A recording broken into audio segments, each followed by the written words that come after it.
Princess Karela stood at the window of the diplomatic spaceship, staring at the strange blue planet below Earth. It was her first mission outside her homeworld.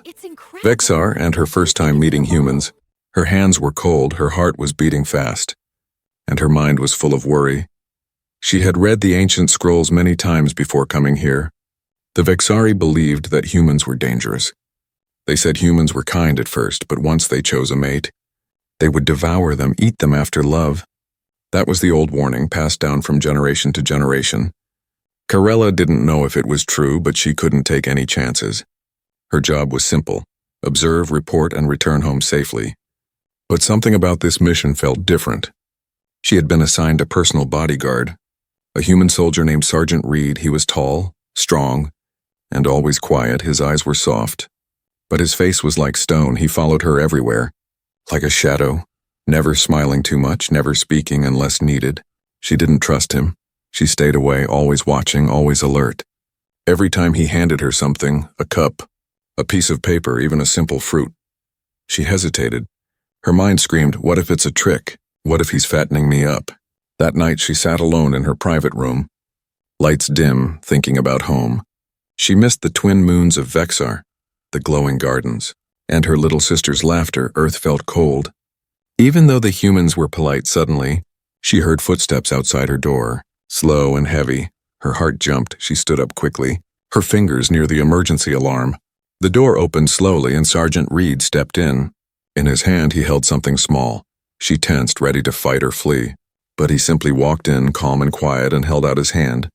In it was a round red fruit, shiny and perfect. Karela stared at it. What is this? She asked in a low voice. It's an apple, Reed said softly. It's sweet, try it. She didn't move. Her eyes flicked between the fruit and his face. Her heart pounded like thunder. What if it's a test? What if this is how it starts? She thought. Reed took a bite himself, chewed, and then handed it to her again. See? Safe. She slowly reached out, took the apple, and bit it. Her eyes widened. It was sweet, juicy, and unlike anything on Vexar, her guard dropped for a second, and Reed smiled just a little. Why do you look at me like I'm a monster? He asked, not angry, just curious. Karela looked away. Because your kind eats your mates, she whispered. Reed blinked, confused, then chuckled softly. That's not true, he said. Where did you hear that? Karela didn't answer. She turned her back to him and stared at the stars. Reed placed the rest of the apple on the table and walked out without another word. Later that night, Karela couldn't sleep. Her thoughts were spinning. She needed to know the truth. She needed to understand these humans better. She crept out of her room, careful not to be seen, and made her way to Reed's quarters. The door was slightly open. She peeked inside. His room was simple, clean, and filled with books, maps, and photos of other planets on his desk. She saw something that made her freeze. A small note written in her language. Vexari. She stepped inside and picked it up. It said, "You're safe with me." Her hands trembled. Why would a human learn our language? She whispered to herself, why would he write this? Suddenly she heard a soft sound behind her. She turned and Reed was standing at the door, surprised but not angry. You read it, he said gently. Karela nodded. Why? She asked, why did you write that? Because I saw the fear in your eyes, he said. And I don't want you to be afraid of me. She didn't know what to say. Her chest felt tight, her thoughts were a storm. Was it possible that everything she had learned was wrong? Were humans not monsters? Reed stepped closer but stopped at a safe distance. We don't devour our mates, he said. That's not what it means. Then what does it mean? Karela asked. He looked at her, eyes full of something she didn't understand yet, and said, one day, I'll tell you. Then he walked past her and disappeared into the hallway, leaving her alone in his room. Holding the note, Karela sat down slowly, her mind full of questions and fear, but also curiosity. Something had changed that night. Something small but important, and for the first time since arriving on Earth, she didn't feel completely alone. The next morning, Karela woke up early. Her mind was still full of thoughts from the night before. The note from Sergeant Reed was still in her hand, crumpled a little from being held too tight. You're safe with me. Those 4 words kept echoing inside her head. She didn't know whether to believe him or not. On her planet, Vexar, trust was earned with years of loyalty, not with a few kind words. Yet something about Reed's calm eyes made her heart hesitate whenever she tried to hate him. The ship hummed softly as it moved through the black sea of space. Human crew members were busy checking systems and talking to each other. Corella walked down the long corridor. Her silver gown shining under the soft lights, everyone greeted her politely, but she still felt like a stranger from another world. When she entered the observation deck, she saw Reed standing near the glass wall. Looking at the stars, he turned as soon as he sensed her presence. His face was unreadable, but his voice was gentle. "Did you sleep?" She nodded a little. "Yes, I think so," she said quietly. Reed studied her for a moment, then motioned toward a small table. "Breakfast," he said. "I thought you might like to try something new." On the table were strange human foods, round breads, fruits, and a steaming cup of brown liquid. Corella sat down slowly, unsure if she should eat. Reed noticed her hesitation and smiled. "It's safe, I promise," he said. "I even tested everything myself," she frowned. "That does not make me feel better," he laughed softly. A sound she had never heard from him before. It wasn't mocking. It was warm, like sunlight through clouds. Corella stared at the cup. "What is this brown drink?" she asked. "Coffee," Reed replied. "It helps humans wake up." She sniffed it carefully. It smelled strong, bitter, but somehow interesting. She took a tiny sip and nearly coughed. "It burns," she said, wiping her lips. Reed chuckled again. "Yeah, first time usually does that." She put the cup down and looked at him with curious eyes. "You humans drink pain for energy?" He grinned. "Pretty much." There was a moment of silence. Peaceful yet full of questions, Corella watched him move. How he picked up his bread, how he sipped from his cup, so calm, so normal. There was no sign of cruelty or hunger in him. No sign of the monster her people warned about. Still, she couldn't fully relax. Her mind was a battlefield, half believing, half fearing. "Why do you help me?" she finally asked. "You could have chosen to stay away." "But you didn't," Reed looked at her. "Because this mission is about peace," he said. "And peace starts with trust. Even if it's just a little." Corella tilted her head. "Trust?" she repeated, tasting the strange word like it was something new. "Yes," Reed said. "Trust is what holds people together. It means you believe someone won't hurt you even when they could." Her heart ached at that thought. On Vexar, no one trusted without reason. Every kindness was a trade, every smile a secret deal. But humans seemed to do it differently. They smiled first and questioned later. That was dangerous yet beautiful. Suddenly, a loud announcement echoed through the ship's speakers. "Attention crew. Tonight we will host a cultural exchange dinner between the Vexari and human delegates." Corella stiffened. The word dinner made her uneasy in Vexari culture. A shared meal between species had dark meaning. It was a sign of claiming, a ritual of bonding before. Devouring, she turned to Reed with wide eyes. "Dinner?" she whispered. "You mean with food?" Reed nodded. "Yeah, food, conversation, maybe some music." She felt dizzy. "You eat together before mating?" she asked, voice trembling. Reed nearly dropped his cup. "What?" he said, confused. No, that's not what it means." She stood up quickly, her chair scraping the floor. "I cannot attend," she said, breathing fast. "It's forbidden, it's dangerous." Reed stood too, his tone serious now. "Corella, wait, you're misunderstanding." But she had already turned and walked away, her long gown swaying behind her. Her mind was burning with panic. She could feel old stories rising again, images of human teeth, red rooms and soft whispers before death. Back in her quarters, she locked the door and pressed her back against it. Her chest rose and fell quickly. "He's tricking me," she whispered to herself. "They're preparing me, they'll feed me, then—" She couldn't finish the thought. Tears filled her eyes. She didn't want to die here. Not in a metal ship so far from home. Hours passed. The stars outside drifted silently by. Then came a soft knock on her door. "Corella." "It's me," Reed's voice said, calm and low. "Please open the door." She stayed silent, hoping he would leave, but he didn't. "I know what you're thinking," he said through the door. "And you're wrong. Dinner isn't what you believe it is." Still no answer. "Listen," he said again. "On my world, eating together means sharing trust. It's how we say we're not enemies anymore." Corella slowly walked closer to the door. "Not enemies?" she asked softly. "No," Reed said. "It means peace. It means you're welcome." She stood there, heart racing, wanting to believe but too afraid. "And what if I refuse?" "Then I'll bring your meal here," he said simply. "You don't have to go anywhere," she hesitated. Then slowly opened the door just a little, enough to see his face. He was holding a tray with a bowl of soup and some bread, steam rising gently. "It's not a trap," he said quietly. "Just food." Karela looked into his eyes, and for a moment the fear inside her cracked like thin ice. She took the tray from his hands carefully. As he turned to leave, she whispered, "Why do you care if I eat or not?" Reed stopped, glanced back, and said, "Because I don't want you to starve while you're trying to understand us." Then he walked away, leaving her standing in the doorway. The warm scent of food filling the air. Karela looked down at the soup, her reflection trembling on the surface for the first time. She felt something strange, a spark of trust, small but real. Maybe, just maybe, humans weren't what she was told they were, but deep inside her another voice whispered, "Or maybe they're even more dangerous than you think." That night soft lights glowed across the human ship. Bright colors danced along the walls and music floated through the air like perfume. Laughter echoed in the halls, warm and full of life. Karela stood frozen at her door, her eyes watching humans move around in celebration. They were decorating the halls with small paper stars and hanging lights. Food smells drifted in waves. Sweet, salty, spicy. It was a festival, they said. A bonding night between humans and the Vexari.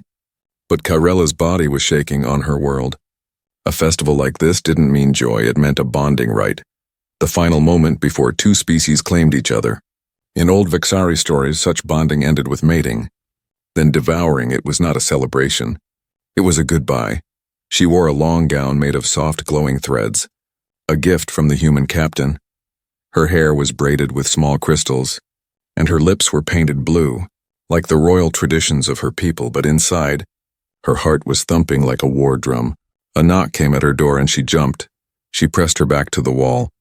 Holding her breath, the door slid open slowly, and Sergeant Reed stepped inside. "You look—" He paused, then said, "Vexari Royal." Karela didn't speak. She was staring at the tray in his hands. It held 2 cups of glowing liquid. "What is that?" she asked, voice thin.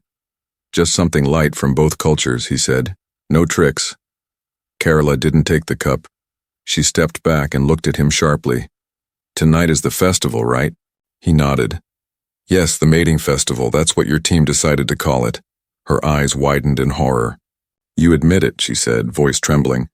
"You're calling it the mating festival," Reed blinked, then slowly put the tray down. "Wait," he said. "I think there's a misunderstanding." "You tricked me," she whispered. "All this time, pretending to be kind, pretending to care. And now you show your real purpose." Reed looked confused. "Karela, it's not that kind of mating." She pointed a shaking finger at him. "On Vexar, mating festivals end in death.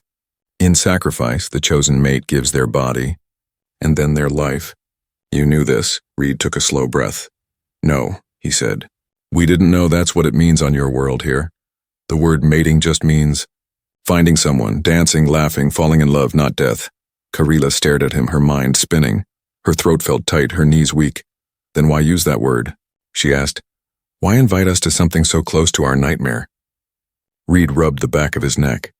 "It was suggested by your cultural team. We thought it was a way to honor both sides.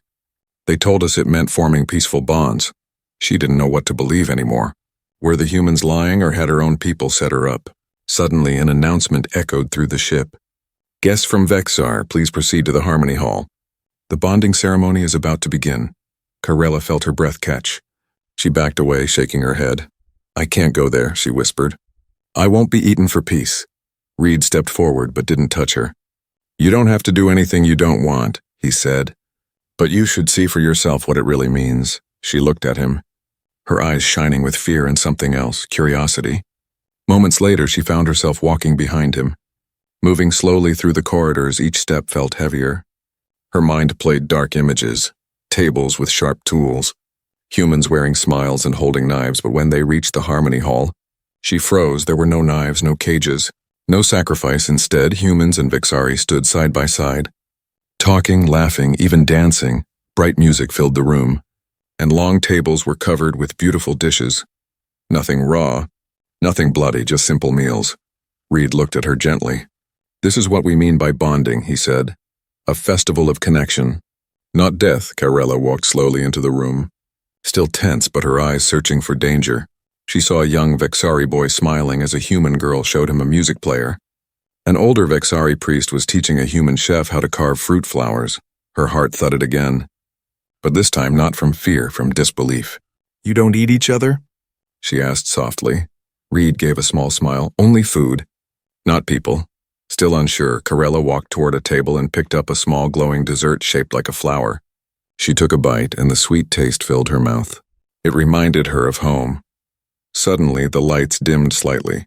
"And a voice called for attention tonight," the captain said. "We honor our guests from Vexar and open a new chapter of understanding. Let us eat, laugh, and learn from each other." Everyone clapped, and soft music returned. Corella turned to Reed. "Why did no one tell us what it really meant?" "I think," he said, "sometimes fear speaks louder than truth." She didn't reply. But for the first time, she sat beside him willingly as they ate in silence. Corella still held her fears, but they no longer ruled her. She was beginning to see that perhaps not all stories were true, and maybe this human, the one who brought her soup and whispered peace, was not a monster after all, but in the shadows of the hall. Someone else was watching, someone who didn't want peace, and their eyes were full of plans. The night after the festival, Corella couldn't sleep. Her thoughts spun like stars around a black sun. Every smile, every laugh she saw from humans felt strange to her heart. They looked happy, but she could not understand how. On Vexar, joy was always paid for by pain. She sat by her window watching the dark space outside, her reflection faint on the glass.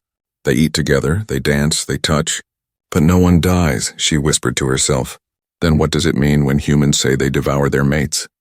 The ancient scrolls had said it clearly. Humans love with hunger. They devour those they desire. That was why her ancestors had feared them. But after seeing the festival, Corella felt something heavy and new. Doubt as she was lost in thought. A soft knock came at her door. "Princess?" Reed's voice called quietly. "Can I come in?" She hesitated, then answered. "Yes." Reed entered slowly, his uniform neat. His expression calm but tired. He looked like he hadn't slept either, in his hands. He carried 2 cups of that bitter brown drink, coffee. Corella tilted her head. "You bring me pain again," she said dryly. Reed smiled a little. "It wakes the mind," he said, handing her 1 cup. "You have questions, don't you?" She took it carefully and nodded. "The scrolls say humans devour their mates," she said. "But I have not seen it. You eat food, not each other, so." "What does it truly mean?" Reed leaned against the wall, thoughtful. His eyes softened as he looked at her. "On Earth," he began, "the word devour doesn't always mean to eat. Sometimes it means to love so deeply, so completely, that you lose yourself in it." Corella frowned, confused. "Lose yourself?" "Yes," Reed said. "When humans love someone, they don't want to harm them. They just want to hold them close, learn everything about them, protect them, share breath, time, and heart." She looked down at her hands. "So you consume their soul, not their body," she said quietly. Reed smiled faintly. "In a way, yes. But not to destroy, to become one. It's poetry, not hunger." Corella sipped the coffee slowly, the bitterness still strange to her tongue. But this time she didn't hate it. "Poetry," she repeated softly. "Vexari poets never used such dangerous words to us. Hunger and love could never be the same." Reed nodded. "That's what makes us different," he said. "And maybe that's what makes peace difficult. We both use the same words, but our meanings come from different worlds." Corella looked at him for a long time. His calm face, his tired eyes, the way his voice never rose even when she accused him of terrible things. "You're not afraid of me," she said suddenly. Reed blinked. "Should I be?" "You should," she whispered. "I am trained to defend myself." "I could end you in 1 move," he shrugged. "Maybe," he said. "But I don't think you would." She looked away quickly, hiding the small tremor in her voice. "You are strange, human," Reed chuckled softly. "You have no idea." There was a moment of silence. Calm but charged, the hum of the ship surrounded them. Corella's heart beat slowly, uncertainly. "I read your human poems once," she said. "They said things like, 'I could drown in your eyes and you taste like forever.' I thought they were warnings of your hunger." Reed smiled. "Those are about love too," he said. "When we say devour or drown, we mean passion. Emotion, not harm." Corella stared at him, her voice quiet. "Then humans love in ways that sound like pain." Reed nodded. "Because love can hurt, it's not always soft. Sometimes it's the fire that warms, and sometimes it's the fire that burns." Her eyes met his, glowing faintly in the dim light, and for a long second, neither of them spoke. Outside the window, A shooting star crossed the void, and for the first time Corella didn't look away. "Tell me," she said softly, "when humans love, how do they know?" Reed thought for a moment, then said, "They just know. Their chest feels lighter when that person smiles, heavier when they cry. They want to protect them, even if it means risking everything." Corella's breath caught in her throat. "That sounds like madness," she said. He smiled gently. "It is." She turned her eyes back to the window. "Maybe we're not so different after all," she whispered. Just then, a soft alarm sounded somewhere in the distance. A low hum passed through the walls. Reed's expression changed slightly. He tapped his wrist device, checking a message. "What is it?" Corella asked, sensing tension. "Probably nothing," Reed said, though his eyes told another story. Just a systems check, but in the control deck, far from their room, warning lights began to flash red. Someone was trying to access the weapons system. Corella felt something shift in the air. "Reed," she said quietly, "are we safe?" He didn't answer right away. His gaze was distant, sharp now. "Stay here," he said firmly. "Lock the door and don't open it until I return." Before she could reply, he was gone, the door sliding shut behind him. Corella stood in silence, her heart pounding. The coffee cup trembled in her hands, her mind filled with uneasy thoughts. She went to the window again, staring into the endless dark, whispering, "Humans devour their mates." Then she smiled faintly. "Maybe it means they risk their lives for them." But somewhere deep inside the ship, someone else whispered into a communicator, "Begin phase 2. And Corella's lesson about love was about to meet its first test. The ship moved quietly through the black. Light, steady, and soft, Corella slept only in short bursts. Her mind heavy with the idea of peace. She wanted to trust Reed, but fear from her world sat like a stone in her chest. Early that morning, alarms woke the crew, sharp and bright. Red lights painted the corridors. Voices called orders, calm but urgent. Corella heard the noise and felt cold. She wrapped her robe tight and ran to the door. Outside, soldiers moved fast, faces tight with worry. Reed stood near the control deck, his uniform dirty and his jaw set. When Corella saw him, relief and fear mixed inside her like two storms. "Princess," Reed said shortly, "stay here. Do not go into the hall," she wanted to argue. But his eyes were full of warning, so she obeyed. She watched him walk away, strong and sure, and wished she could follow. In the control deck, the captain shouted into his radio, "We have an incoming signal from Vexar Command. Confirm identity." Corella listened from the corridor, hearing only pieces of words like broken shells. Then she heard a name that hit her like ice. General Rax. The voice was Rax's, loud and cold. Rax spoke to the ship's main speakers, his tone smooth but dangerous. "We come to reclaim our ambassador. Stand down your crew and open your airlocks." Many on the ship froze, human faces pale with shock. Some whispered of war. The captain answered firm, "We will not surrender our guests. We are in neutral space." Rax laughed softly, a sound that had no warmth. "Neutral space is meaningless to those who take what they must." Corella felt her stomach drop. Her people were making a choice for her, and their choice was cruel. She thought of the stories where leaders used fear to push people into violence, and her hands began to shake. A short time later, Reed returned to her, his face worn and hard. "General Rax has ordered a boarding team," he told her. "He says it will be a peaceful claim, but his tone—" "It is not peaceful." Corella listened, the old words from Vexar filling her head again. "You will be taken, then devoured." She could not let that happen to these humans she had come to know, even a little. That night, Corella thought of two futures, one with fire and swords, the other with music and food. She knew General Rax's plan would begin when the ship's guests gathered for the evening peace talk. If she stayed silent, many would be hurt, maybe killed. If she warned the humans, she would betray her people, and they might call her traitor. Her choice burned her like heat, but her feet moved before her mind could stop them. She crept through the dark halls toward the control deck, careful of cameras and guards. Her body was small, but her heart was loud. She moved like a shadow that remembered home. At the control deck door, a single guard blocked her way. Tired and scared, Corella saw him and felt pity. She stepped close and used a soft Vexari word that meant sleep. The guard's eyes fluttered and closed. Corella guided him gently out of the corridor and lay him on a bench. She whispered an apology and slipped inside, her hands steady but her throat dry. The control room was bright with screens and blinking lights. The crew were busy, Voices quick and full of tension. Corella found the main console and reached for the access panel. Her fingers moved like a learner. She had learned a few human codes watching Reed work, and now she tried to use them, each number a small hope. Her hands trembled as she typed. A light flashed green, then red, then green again. She put a message into the comms, short and clear, warning. General Rax is preparing a boarding and the weapons system is being armed by rogue forces from Vexar. She pressed send with a small shock of fear and waited. Her breath held inside her chest while she waited. Footsteps thundered near the door. Angry voices speaking in Vexari. Rax's officers entered. Their armor black and sharp, eyes bright with blood promise. "Princess Corella," one of them said with a cruel smile. "You will stand with us and accept the claim." Corella turned slowly, her face pale but steady. "I cannot," she said, voice clear. "I will not let innocent lives end for your power." Rax stepped forward, his hand on a blade. "Then you are a traitor to Vexar," he hissed. "And traitors must be shown the price." The words were like knives, and for a moment Corella thought of her family, of the stories of shame.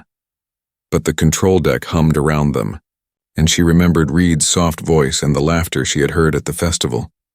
She refused to be silent while others bled. A Vexari officer slammed a fist on the console and a line of code scrolled across the screen. The weapons system began to wake. Lights turned red. A siren started a low keening. The ship's shields dipped as alien commands tried to cut them. Corella lunged to the console and slammed her hand down on the emergency override. But the code was strong and twisted by someone who knew Vexari systems well. Rax laughed. "You think you can stop what we began?" he said with a voice of cold pride. "Phase 2 is already active." Outside the control room, alarms blared louder and crew began to shout. "Weapons activating, shields failing," came the voice over the speakers. Flat and terrified, Corella's heart beat in her ears. She dropped to her knees, hands pressed to the console, and tried again to force the override. She thought of Reed standing brave in the corridor, of human smiles, of small kindnesses that felt like fragile glass. If she failed, many would die. If she succeeded, she might be cast out forever. Her fingers found hope in the machine, and slowly, bit by bit, the override began to take.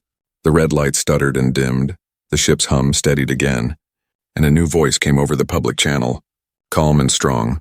"All units hold, weapons offline, repeat. Weapons offline." Rax stared as his plan stalled, anger burning in his eyes. He took a last look at Corella with something like hate. And then he was gone, pulled away by his own men. Corella sat back on her heels, shaking, sweat on her brow. She had warned the humans and stopped the weapons. But at what cost to her people and herself? When Reed finally found her, his face was white but soft with worry. He did not speak at first, he only knelt and took her hand. "You did this," he whispered, voice full. "You saved us." Corella closed her eyes and felt the weight of two worlds press on her heart. Outside, the stars kept moving as if nothing had changed. But inside the ship, everything had changed. And in the dark corners of Vexar, plans were making new moves, waiting for the next chance.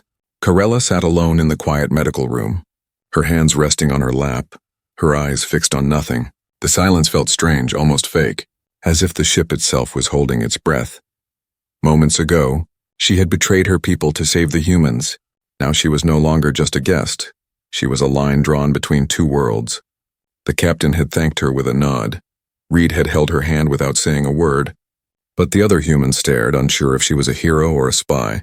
And the worst part was, Corella didn't know the answer either. She had sent a warning, stopped the weapons, and watched General Rax retreat in fury.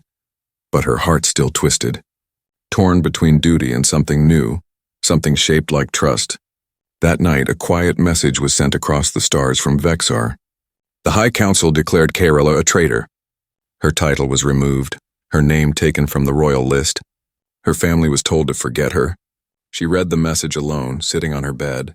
She didn't cry, not even once, but something inside her cracked like thin glass. They had erased her for saving lives, for choosing peace. Reed entered the room gently, holding 2 cups. "More bitter pain in a cup," Corella said with a dry smile. Reed nodded. "Exactly the medicine for sad hearts." He sat beside her. Closer than before, they sipped the bitter drink together in silence. And she finally whispered, "They've cast me out." Reed didn't flinch. "I'm sorry," he said. "You didn't deserve that." "I didn't deserve your trust either," she replied. "Not at first." Reed leaned back against the wall. You made the right choice, he said quietly. Even if it hurt, Corella stared at the ceiling. I don't know who I am anymore, she said. Not a princess, not a warrior, not even a daughter. You're the one who stopped a war, Reed said. That sounds like someone worth remembering. Corella turned her head toward him, eyes softer than ever before. His presence felt like light in a cold room, quiet but steady. Later that day, a meeting was held in the ship's large council chamber. The humans gathered to decide what would happen next. Corella walked in slowly, all eyes on her, whispers behind hands. The captain stood, voice firm. Princess Corella risked her life to protect this crew. She no longer has a home to return to. But if she chooses, this ship can be her home. Some officers agreed. Others frowned. Reed stood without waiting. She's already one of us, he said. I'll vouch for her. Corella looked at him, heart aching. She had never seen someone stand up for her like this, not even on her own planet. The decision was made. Corella would stay aboard as a diplomatic bridge, not a prisoner, not a guest, but a guardian of peace. That night, Reed found her near the observation window, where stars moved like silent snow. He stood beside her, his hand near hers. Not touching, just close. Are you scared? He asked. She nodded. Every moment, she said, but not because of your kind. Then what? He asked. Because I'm learning to feel something I don't understand, she whispered. Something that has no scroll, no guide, no map. Reed looked at her for a long moment. That's how it starts, he said. Corella smiled just a little. Humans always start with confusion. He chuckled. No, we start with coffee. A quiet laugh escaped her lips for the first time in days. Then she turned to him, her voice serious again. Would you die to protect me? Reed didn't hesitate. Yes, even if your people told you not to? She asked. Yes, he said again. Softer now. Corella took a step closer, her eyes searching his. Then I choose you, she whispered. I choose the human. Reed reached out and gently took her hand. His fingers were warm, strong, and still a little shaky. I don't know what happens next, Corella said. But I want to find out. Together, Reed replied. We'll find out together. Outside. The stars moved slowly. Inside, something brighter had begun to grow. But far beyond the ship, in the dark corners of space, the Council of Vexar had begun their next move. They had lost a weapon, a princess, and a plan. But they had not lost the war, and they would not forgive betrayal. Peace doesn't always arrive with loud speeches or bright flags. Sometimes it walks in quietly. Like a girl with silver eyes holding the hand of a human soldier, Corella and Reed stood together in the central garden of the Earth-Vexar Alliance ship. It was the first day of the new council, a day when two worlds finally agreed to listen instead of fight. Plants from both planets had been planted in the garden. Some glowed softly like breathing stars, while others had leaves that hummed in the wind. Corella touched a small violet blossom that opened at her warmth, and she smiled. Reed stood beside her, calm but alert, still wearing his armor. Though his heart felt unguarded, a crowd of diplomats, officers, and reporters watched from a distance, but no one said a word, not yet. Corella stepped forward and began to speak. Her voice was not loud, but it carried across the garden like music. Once, I believed humans were monsters, she said.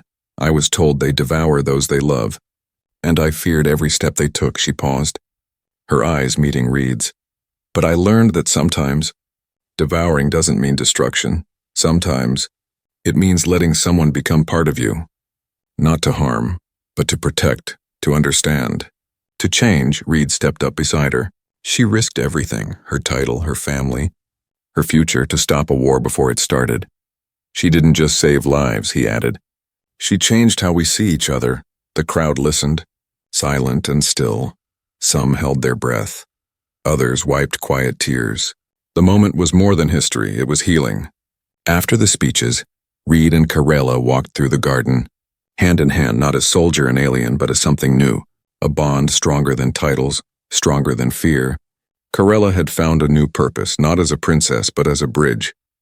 She began helping other Vexari understand human ways. She told them what devour really meant. She shared poems, stories, and soft words from Earth that once scared her. At the same time, Reed trained human diplomats to approach Vexari culture with respect and care. He taught them that fear comes from silence and silence breaks with kindness together. They worked on a joint peace station floating between Earth and Vexar space. It was named the Unity Star, a place where no weapons were allowed, only words. Both sides sent their best people, scientists, poets, healers, dreamers in time. Children from both worlds walked the same halls. They laughed, played, and didn't care if someone had glowing skin or soft fur or round ears. They just shared stories, food, and hopes. Corella and Reed watched them often from the upper deck. "Do you think they'll ever know how close we came to war?" she asked one evening. Reed shook his head. "Maybe not," he said. "But maybe that's the best ending we could hope for." She leaned her head on his shoulder. And for the first time in her life, she felt truly safe. Not because the danger was gone, but because she no longer faced it alone. But peace is not without shadows far away in a dark room lit by blue fire. The Council of Vexar met again. General Rack stood in chains. Eyes full of fury, one counselor asked, "What do we do with the traitor and her human pet?" Another replied, "We wait, we study, we strike when they believe we've forgotten." But even among them, doubt had started to grow. If one princess could change the story, what else could change? What if the humans weren't monsters? What if the old scrolls were wrong? Back aboard the Unity Star, Reed looked over a report and smiled. 25 mixed-class students enrolled this week, he said. 10 of them from Vexar, Corella nodded. "We'll need more books, more translators. More gardens," he laughed. "We'll need more coffee, too." She raised an eyebrow. "Still bitter?" He raised his cup. "Still perfect." She reached for his hand and he took it without thinking. Their fingers locked like puzzle pieces from two different worlds that finally fit. In that moment, no one cared about titles or ranks or what planet they came from. All that mattered was the truth between them. Chosen freely, kept gently, and protected fiercely. Corella smiled at him, her voice soft but steady. "You didn't devour me, Reed." He looked at her and said no. "I just held on long enough for you to stop running. And somewhere far beyond the stars, a new story was born, not written in fear, not passed down in warnings, but whispered in gardens and laughter. In the space between two hands, a story of a bond that didn't break when tested, a bond that changed galaxies,